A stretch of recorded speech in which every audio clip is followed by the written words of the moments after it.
Hey guys, welcome back to my channel, or if you're new here, my name's Izzy and I like to grow cool to hot growing orchids here in my apartment in Sydney. Today I'd like to chat to you a little bit about how I keep on top of watering my collection of more than 150 orchids.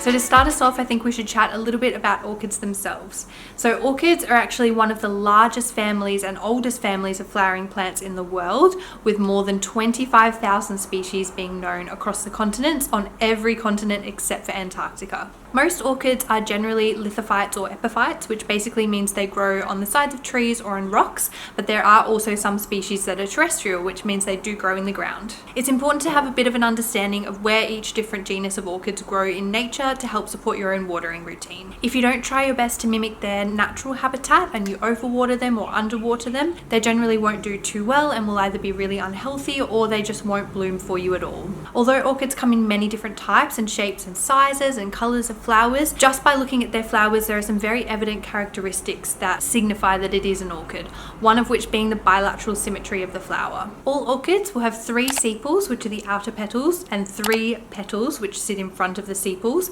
one of which is called a labellum. And this is generally quite a bit larger than the other 2 petals most of the time. It can sometimes be a different color as well. And this is like a landing strip for insects to come and pollinate the flower. I'll show you a couple of different types here just so you can see what I mean. So here we have a phalaenopsis. So we've got a sepal, and then a sepal at the top here. So the ones at the back, petal, and labellum. So you can see the labellum in this case is a different color. It's a little bit bigger. It's got a little bit of a barb on it, so it helps to attract insects and give them somewhere to land.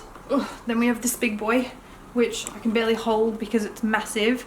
These flowers are a little bit smaller than the phalaenopsis I just showed you. This is an oncidium. So here you can see, if it focuses, you should be able to see the 3 sepals and the 2 petals and then the labellum at the bottom there. So similar, very similar structure. You can still tell it's an orchid, but the flower itself actually does look quite different. And then the third example I'll give you is this beautiful Miltoniopsis orchid. So this is nicknamed the pansy orchid because it looks a little bit like a pansy, but you can tell it's an orchid because of those structures that I just mentioned. So here we have sepal. You can't really see those sepals because they're sort of at the back there. And then we've got petal, and a big beautiful labellum on there. So again, the flowers look really different, very different size and shape between the 3 I just showed you, and color and pattern. Basically everything's different, but if you can identify those structures, you can tell it's an orchid. So once you've identified what an orchid is and what different types of orchids you like, then you start to get a bigger and bigger collection, as I have. So I started off with phalaenopsis. I now have heaps of oncidiums. They were sort of the next genus of orchids that I was interested in because there were lots of different types. I quite like how small their flowers are compared to phalaenopsis.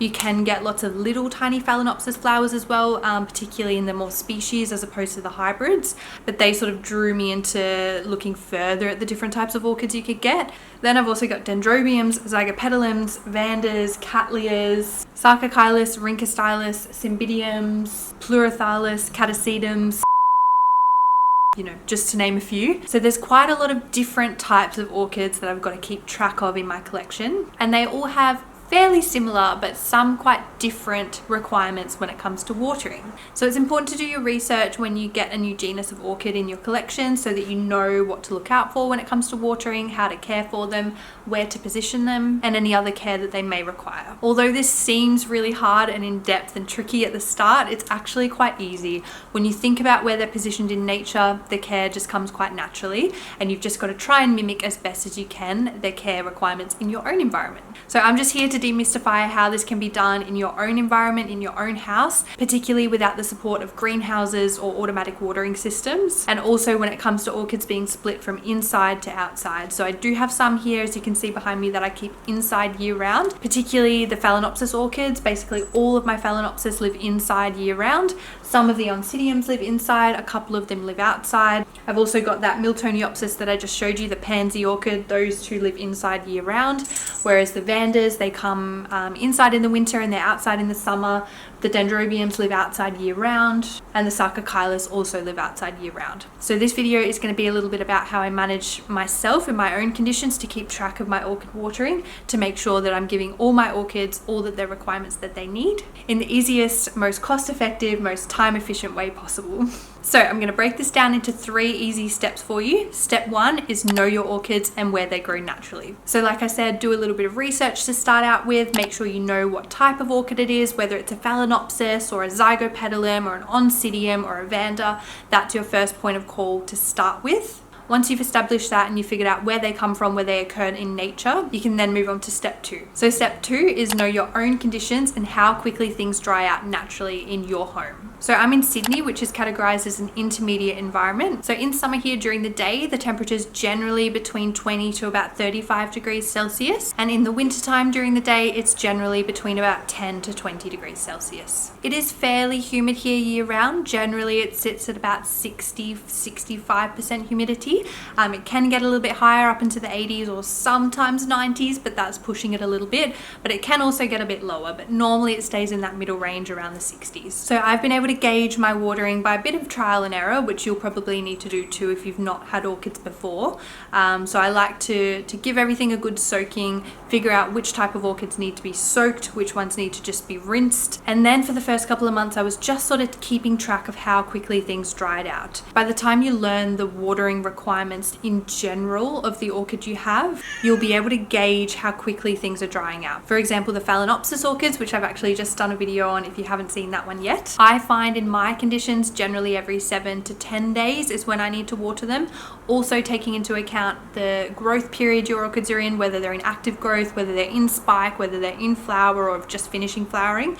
That also factors into how much water the actual orchid itself will need at the time. But generally you just have to keep an eye on how quickly your orchids are drying out in each season in your own home. Step number 3 is just know yourself and how you like to water.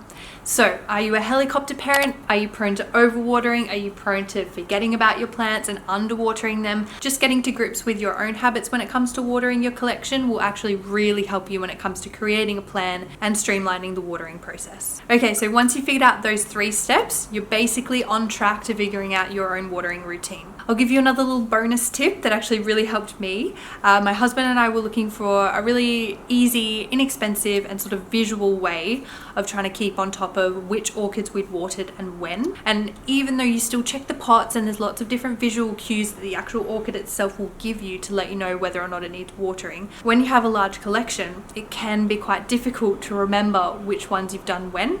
So we actually just went onto Amazon and got some colored tags, which has been a lifesaver and a game changer when it comes to keeping on track of watering. These ones, I've basically allocated a different day of the week to a different color. I've drawn up a little key with a little highlighter that tells you which color is which day of the week. It just sits behind me on our orchid stand, and each orchid gets a little colored tag when they've been watered on a particular day. So for example, I've got blue as Tuesday, white as Wednesday, pink as Thursday, red as Friday, yellow as Saturday, and green as Sunday. No particular reason why. I just don't have Monday because I generally figure that most of the watering we do is going to be on the weekends, so Saturday and Sunday, or towards the end of the week. So generally, if we watered on Sunday, hopefully nothing will really need watering on Monday, but I mean, you can always try and get a different colored tag if you want one for every day of the week. But this just came in a pack of 6, so we've just used 6 days of the week. Once we pop the tag in, we leave it in for a week.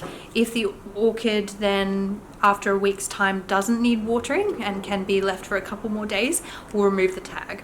So if there's an orchid that doesn't have a tag in it, it means it's been sitting there for more than a week. They're just really good visual cue when I just go up to the stand and have a look and check the orchids or just admire the flowers. You can really easily see, oh yep, that group of orchids or those ones needed watering on this day, so I don't need to really check them for another 5 days or 7 days or so. And then when it comes to that same day the following week, you can have a quick look, see, yep, all of those were watered last Wednesday or Thursday. I'm going to double double check them and take their tag away if they don't need to be touched for a couple of days. Then you can just recheck them on the weekend. There are of course a couple of orchids that do need daily watering. For example, a lot of the ones that are mounted with no medium, or the ones that like the wet dry routine that do need watering daily, and then they'll dry out and they'll be watered the next day. Those ones we just leave untagged because we know they need to be done every day, but most of the orchids will generally have a little colored tag in them. So most of the time I'll try and group watering as much as I can so that I don't have to water different orchids on every single day of the week, because let's be honest, there's generally not time to water every single day of the week. But I'll also go through and check each orchid individually, because sometimes, as I mentioned, depending on the growth phase that the orchid's in, maybe not all of the Phalaenopsis will need to be watered all in the same day. Maybe some will need a couple of extra days, or maybe some will need watering a little bit earlier. So everything will get checked individually. But because I've got quite large groupings of different types of orchids, this can make it a little bit easier when it comes to watering. So when it comes to actually watering them, the Phalaenopsis I will keep inside. I did go into quite a bit of detail about how I water my Phalaenopsis orchids in my last video, so check that out if you do want a little bit more of an in-depth explanation. But I'll generally start at the top of the shelf and work my way down, just to make it easy for me to check through everything and not miss anything. So I'll take down the Phalaenopsis, check each of them, separate them into different piles if they do need watering and if they don't need watering. Then I'll go through all the Oncidiums. I generally, now that the weather's a little bit warmer, I like to take the Oncidiums outside onto my outside table so they can sit there and be watered and drain freely and have a little bit of air movement to help them dry out. The same also goes for the Cattleyas that I have as well. I'll take them outside. Any little Dendrobiums that I happen to be keeping inside during the day, I'll definitely take them outside to water them. It's mainly just the Phalaenopsis and some of the big Oncidiums that require soaking because they're more vigorous and will generally need more frequent watering. Some of them will also stay inside, which you'll see here. Most of the time I'll start with the outdoor orchids. I like to use these shoulder sprayers from Bunnings that I fill up with their fertilizer. Depending on whether they need bloom fertilizer or growth fertilizer, I'll mix them up. I've got two different ones, one for each, and I'll make sure each of the orchids are given a good soaking for a couple of seconds, or 20 to 30 seconds on the mist function with the shoulder sprayer. I generally find this a lot better and a lot more effective than just using the hose or just filling up the watering cans with fertilizer. I find if you're just using a watering can, you'll be going through water much faster than if you're just using the mist function, either on the hose or on the shoulder sprayer if you're fertilizing. A lot of the orchids also do appreciate being soaked for a bit longer than if you're just using a watering can. Once I've gone around and soaked all of these orchids, they'll generally stay outside for a couple of hours. Most of the time, where possible, I do like to water as early in the morning as I can so that they get some nice warmth during the day and a lot of air movement. And, they get a bit of a boost of light when they get to go outside as well, which is nice. I'll also check and water any orchids that need watering on the Vanda stand on the balcony and the other shelving that I've got out there too, before I then move inside to do the Phalaenopsis.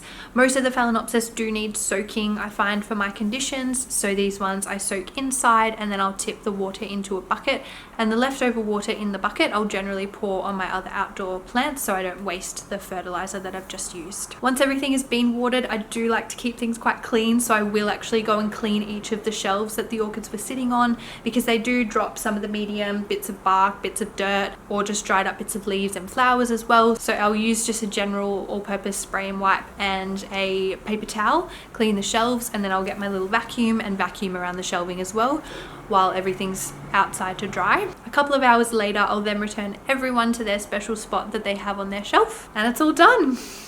It seems like a lot of effort, but once you actually have a system in place, you know how you like to water and your conditions, and you use something like the tags, I find them super helpful.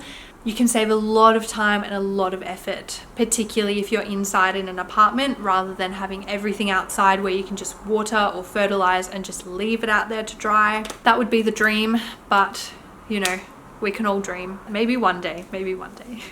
So yeah, I really hope you enjoyed today's video, guys. I hope it really gave you a couple of tips to help in your own watering routine, or if you're just starting out, I hope that it demystified a few things for you and didn't make it sound like overly complicated. But just think back to the 3 main steps when it comes to watering. Just get to know your orchids, get to know your own growing conditions in your own home, and get to know yourself and your habits. Like me, is a bad habit of overwatering, so I like to put strategies in place that make sure I don't overwater, which is why I've got the tags. Give this video a like like if you enjoyed it, and comment down below a nice little comment if you'd like to. And don't forget to hit subscribe if you'd like to see more of my orchid content.